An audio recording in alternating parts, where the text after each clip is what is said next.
दोस्तों देखिए 4 number chapter है द्विघात समीकरण, जिसमें हमने 7 हिसाब पढ़ा चुका है। 8वां नंबर का सवाल है। हर एक चैप्टर से आपको 5 से 10 हिसाब पढ़ाएंगे और उस सबको फंसाएंगे, है ना। तो चलिए ये सवाल है अनुप्रयोग का। कहता है दो लगातार धनात्मक पूर्णांक ज्ञात करें जिनके वर्गों का योगफल 365 है। तो अगर गांव देहात में आप पूछेंगे तो वो आपको तुरंत बता देंगे जिसका आंसर क्या होने वाला है। जैसे कि 10 गुना 10 करोगे तो 100 होता है, 100 जोड़ोगे कितना हो गया, तो 200 हो गया, और 20 बिसा ही 400। तो ये जो है ना आपको बीच में ही पढ़ने वाला 13 14 होगा इसका आंसर। ठीक है, 13 स्क्वायर करो फिर 14 का करो तो वो लोग बता देगा। लेकिन हम लोग जब इसको बनाएंगे तो सूत्र से बनाएंगे और वही आंसर सूत्र से हम लोग निकालेंगे।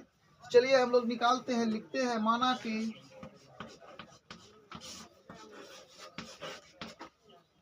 धनात्मक पूर्णांक x तथा देखिए क्या लिखा है, दो लगातार हुआ ना। एक संख्या अगर x है तो दूसरा एक बेसी न होगा, क्या हो जाएगा, 1 + 1 है। ओके, लिख लिए। अब आपको लिखना है यहाँ प्रश्न से। क्या लिखना है, प्रश्न से। जितना सजा कर लिखिएगा ना उतना आपको ज्यादा नंबर मिलने की चांस होता है। तो अब आपका बताते हैं हम। तो सवाल ये है कि अब प्रश्न से, तो प्रश्न को पढ़ना पड़ेगा। दो लगातार धनात्मक पूर्णांक ज्ञात करें, ज्ञात तो कर लिए हैं, जिनके वर्गों का योगफल, तो वर्ग कर लेते हैं, x² + x + 1 का होल स्क्वायर और आपका हो जाएगा 365 बराबर, क्योंकि लिखा हुआ हो गया। अब आप इसको जब हल करेंगे तो आंसर आ जाएगा। तो हल करते हैं, x² + a + b का होल स्क्वायर दिख रहा है ना। a + b का होल स्क्वायर का सूत्र होता है a² + b² + 2ab, लेकिन a² + 2ab + b² भी लिख सकते हैं। तो 2ab प्लस 1 का स्क्वायर करेंगे तो क्या होगा, अभी प्लस में उस पार जाएगा घटा कर लेगा, इसको सरिया लीजिए, उसको ही उठा के इस पार ले आते हैं। 2x² + 2x प्लस आपका हो जाएगा 1 घटा 365 और बराबर आपका 0। अब आपको करना क्या है, एक स्टेप और आगे बढ़ाना है। तो आगे जब बढ़ाइएगा तो हो जाएगा क्या, 2x² + 2x माइनस हो जाएगा। देखिए जब इसमें घटेगा 364 होगा और बराबर आपका 0 होगा, लेकिन माइनस हो जाएगा। ई एक जो है ना माइनस करेगा, क्यों, और यहाँ माइनस इसलिए होगा क्योंकि बड़ा संख्या में माइनस है। देखिए कि अब इसका आप गुणनखंड विधि से हल करेंगे या आप इसका जो है द्विघात समीकरण को हल करने की विधि से करेंगे, आंसर आएगा। लेकिन सबसे पहले आप कॉमन ले लीजिए। तो अब आपका यहाँ बच जाएगा, अब छोटा हो जाएगा और इससे भी 2 निकालिएगा तो क्या बचेगा, 2 एकम 2, 8 दूना 16 और 2 दूना 4, 182 बराबर आपका 0। अब छोटा हो गया, आसान हो गया। अब गुना भी आसान होगा, नहीं होगा, चेक कर लीजिए सही है कि नहीं। 2 दूना 4 हुआ, 8 दूना 16, 2 1 3। ठीक है, इस 2 को उस पार ले जाइएगा, 0 में भाग करिएगा तो 0 यानी 2 खत्म हो जाएगा। बचेगा कितना, x² + x - 182 बराबर 0। इसको पहले मिटा लेते हैं ना। इसको जब हम मिटा लिए तो अब आपका क्या आएगा, अब आप इसको गुणनखंड करना चाहें या फिर x वाला पर निकालिए। हम गुणनखंड करते हैं इसको, और इसको जब गुना करिएगा तो 182 x² होता है। आप x को 182 x² पुराना है, x² प्लस आप 14 को आगे रखेंगे, ठीक है, और -13x। एक बात आपको हम ध्यान से देखिएगा, आपको हम समझा रहे हैं, सबको देख लीजिए, समझा ये रहे हैं आपको कि हमने कभी भी 13 को भी उस पार रखेंगे, 14 को भी उस पार रखेंगे तो आंसर आएगा। ठीक है, आंसर आएगा। लेकिन आप मतलब इसको आगे क्यों रखे, इसलिए रखे क्योंकि ये प्लस में ना है, तो 14 को इधर रखे प्लस में। अगर इसको इधर रखना चाहते हैं, इसको इधर, तो -13 करना पड़ेगा, इस इनको चेंज करना पड़ेगा। हाँ, ऐसे लिखे तो डायरेक्ट ये प्लस आ रहा है ना, इसीलिए हम 14 को आगे कर लिए। 14 में जब 13 को घटाइएगा तो x बचेगा प्लस में वो भी, ठीक है। अब 13 गुना 14 करिए, देखिए हो जाएगा इतना, 13 13 26 14 14 14 चौतिया 42 के 2 हाथ मेरा 4 14 4 18 होता है 182। आपका सही है। अब आप यहाँ पर x लेंगे कॉमन, यहाँ आपका x बचेगा, यहाँ पर आपको 14 बच जाएगा। और आपको यह जो है माइनस लेना है और यहाँ पर आपको क्या कॉमन लेना है, 1 नहीं 13 ले लिए, 13 ले लिए। तो अब यहाँ बच गया क्या, x, और यहाँ बच गया आपको प्लस, और यहाँ पर आ गया कितना 14, 0 हो गया। अब आप इसको फिर से लिखिए, ठीक है, यहाँ तक लिख लिए, दोनों में से एक को लिखिए।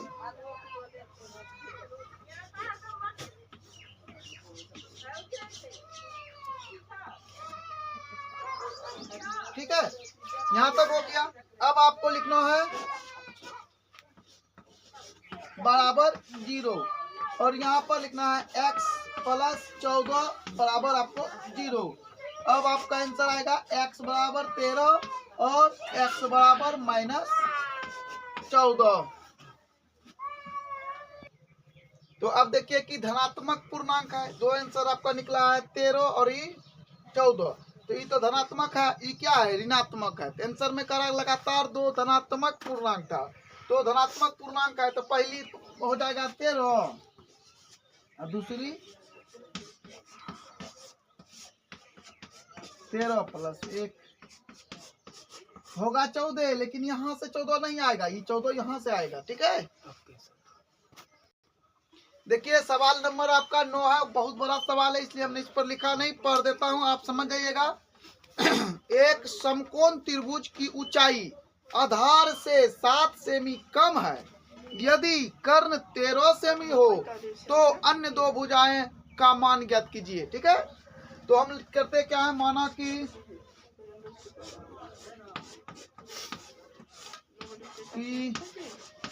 आधार ये निकलना है, आधार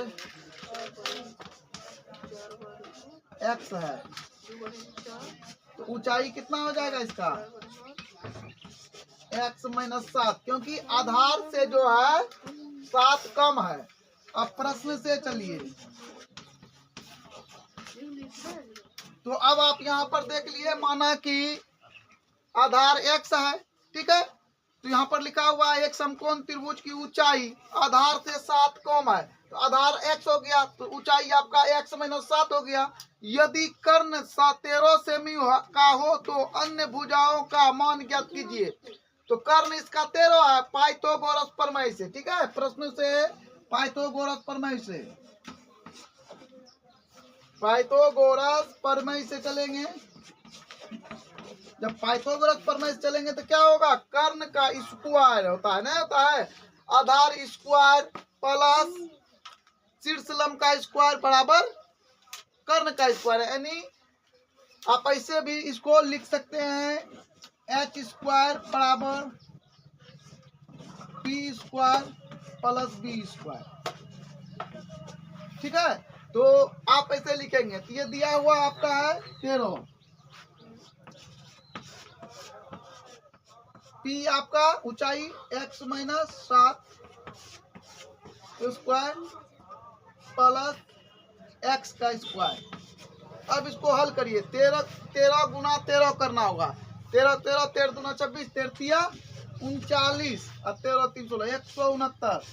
अब यहाँ पर आपको हो जाएगा इसका स्क्वायर, मतलब इससे सूत्र है a square plus b square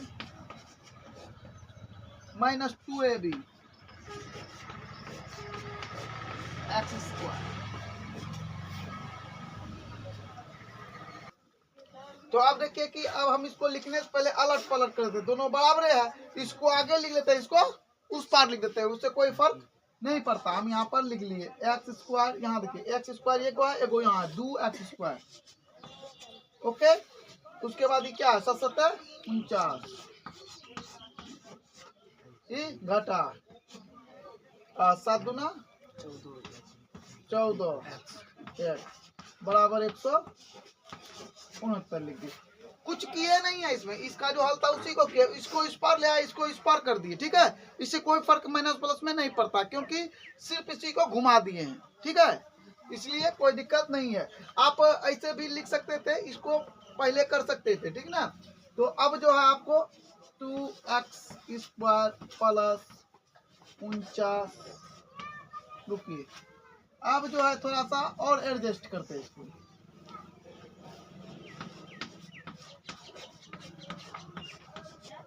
ठीक है।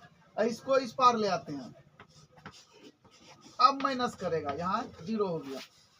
तो अब आप इसको जो है आगे बढ़ाते हैं, 49 में सर जी होता ना x² यहाँ पर, ठीक है, 49 था, हो गया। अब यहाँ पर -14 लिखेंगे आप, और ये जो है आपको इसमें घट जाएगा, क्योंकि ये प्लस में ना है, इसीलिए माइनस लिखा जाएगा। 0 6 में 4 गया तो 2, 120 बराबर 0। थोड़ा नीचे वाले को साफ कर लेते हैं।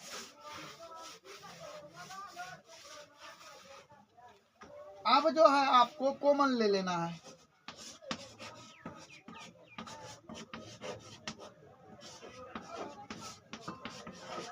दो को उस पर ले जाएगा, खत्म। 7x -7। अब जिस विधि से चाहे आप इसे हल कर सकते हैं, हम गुणनखंड कर रहे हैं। तो अब आपको देखिए कि पुराना क्या है, आपको x को 60 पुराना है, यानी 60x पुराना है 7 को, ठीक है।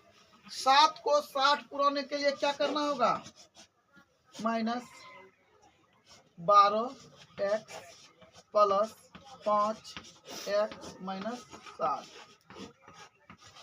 12 पंचे 60x² हो जाता है, और 12 में 5 को घटाइएगा तो आपको 7 मिल जाता है। अब आप x कॉमन लीजिए, x माइनस, अब यहाँ बच गया कितना, 12 प्लस, तो x माइनस, चलिए उतर,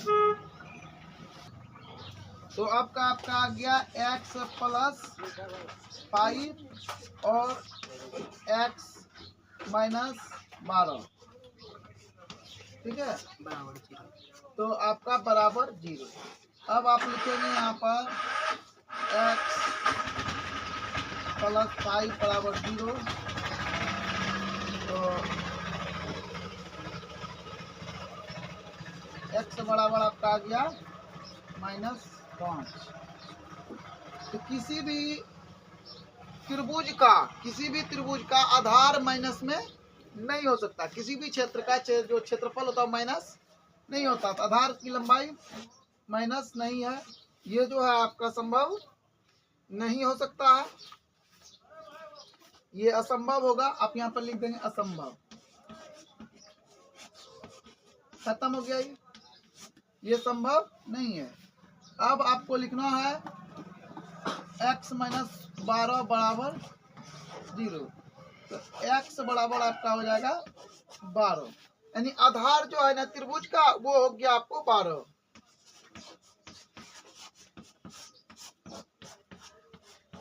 ऊंचाई